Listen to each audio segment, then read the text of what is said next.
Salut à tous et bonjour à toutes, c'est Onaku. Vous avez lu le titre, ça y est, les Tokyo Mew Mew seront enfin réédités aux éditions Nobinobi. Tokyo Mew Mew ou Mew Mew Power, la série animée et le manga qui m'ont ouvert au monde de la Japanimation et à la culture otaku. Sans quoi, je ne vous parlerai pas vraiment de manga ou d'anime aujourd'hui sur ma chaîne. Mais pour ceux et celles qui ne connaissent pas les Tokyo Mew Mew, qu'est-ce que c'est? Pour le synopsis, Ichigo Momomiya, une jeune fille âgée de 12 ans, parfaitement banale, qui est amoureuse du plus beau garçon de son école, Aoyama Masaya. Jusqu'au jour de sa sortie avec Aoyama pour voir l'exposition sur les animaux en voie d'extinction, où elle fut frappée par un rayon laser qui contenait le génome du chat d'Iriomote, un chat japonais sauvage en danger critique d'extinction. Lorsqu'elle fut confrontée pour la première fois à un Kimel animal, un garçon nommé Ryo Shirogane lui donna un Mew Pendant pour se transformer, lutter contre le Kimel animal et le ramener à son état d'origine. Le premier objectif pour Ichigo, c'est de rassembler les autres Mew Mew pour combattre une menace alien qui veulent s'installer sur Terre et exterminer l'espèce humaine, qui jugent d'après eux que les humains ne sont pas dignes de vivre sur Terre à cause du mal qu'ils font à la planète Terre. Et ce mal, qu'est-ce que c'est, me diriez-vous? Eh bien, par exemple, c'est l'excès de l'urbanisation, de reproduction humaine, de l'utilisation du plastique, des voitures, des énergies fossiles, bref, toute cette merde qu'a fait l'être humain, quoi.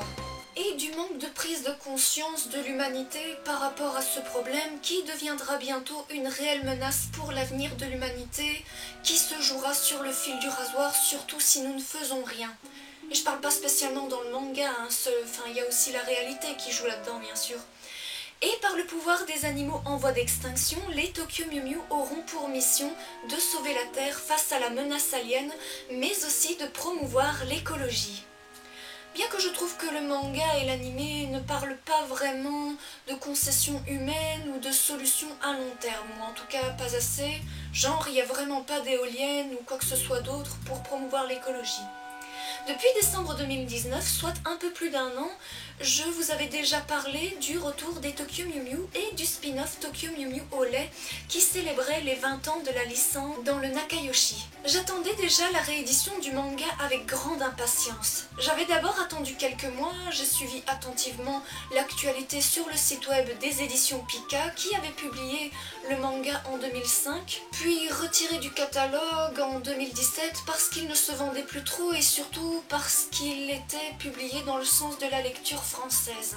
J'ai décidé de ma propre initiative d'envoyer un email aux éditions Nobinobi parce que les éditions Nobinobi et Pika travaillent en collaboration et voilà ce que Nobinobi m'a répondu.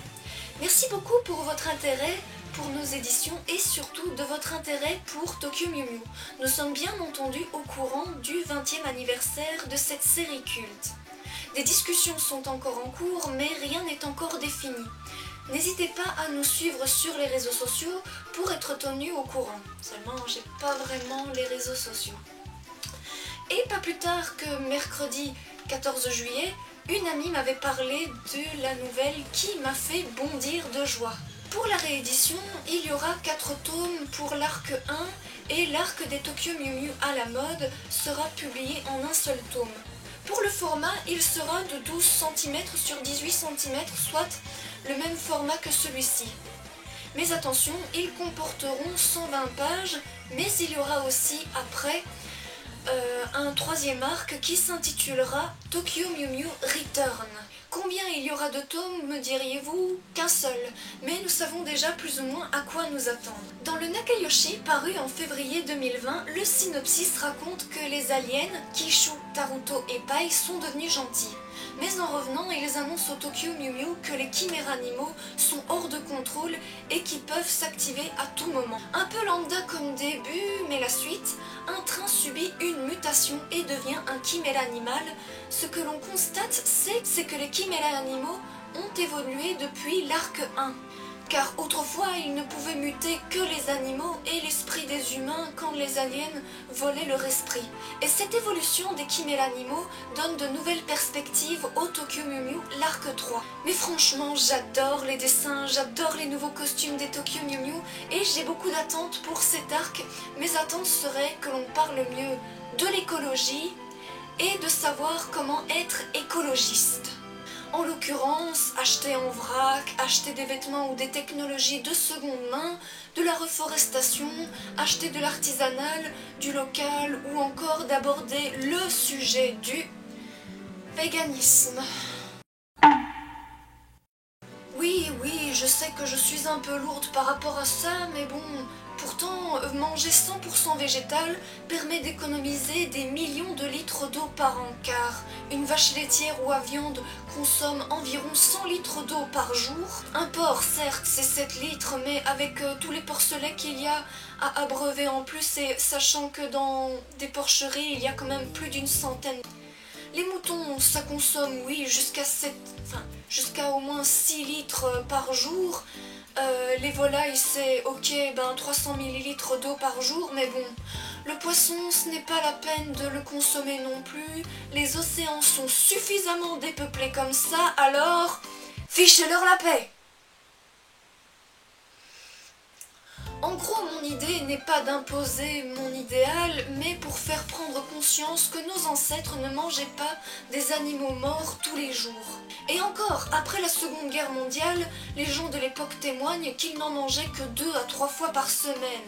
Et encore, ces jours-là, ils n'en avaient que lors d'un seul repas, jusqu'à ce que notre vieille Europe et une partie des pays développés s'américanisent à outrance. Et pourtant, l'Amérique a également été le premier pays à concevoir le véganisme, avec l'Inde qui compte à eux deux les pays avec le plus de véganes au monde. Donc, vive les mouvements de hippie, peace. Voilà ce qui résume en tout et pour tout mes attentes pour le 3e arc des Tokyo Mew Mew. Le reboot des Tokyo Mew Mew, l'animé Tokyo Mew Mew Mew, est en cours et sortira dans le courant 2022. Je ferai également une vidéo compte rendu et review là-dessus. Merci d'avoir regardé cette vidéo jusqu'au bout. Alors si vous avez aimé cette vidéo, n'hésitez pas à y mettre un petit pouce bleu, de partager cette vidéo sur les réseaux sociaux, de vous abonner à ma chaîne, c'est gratuit. Et surtout n'oubliez pas de laisser un commentaire, je serai curieuse de connaître vos attentes pour le reboot des Tokyo Mew Mew. Moi sur ce, je vous dis à très bientôt pour de prochaines vidéos et comme toujours, bye bye boo, sayonara, minasa.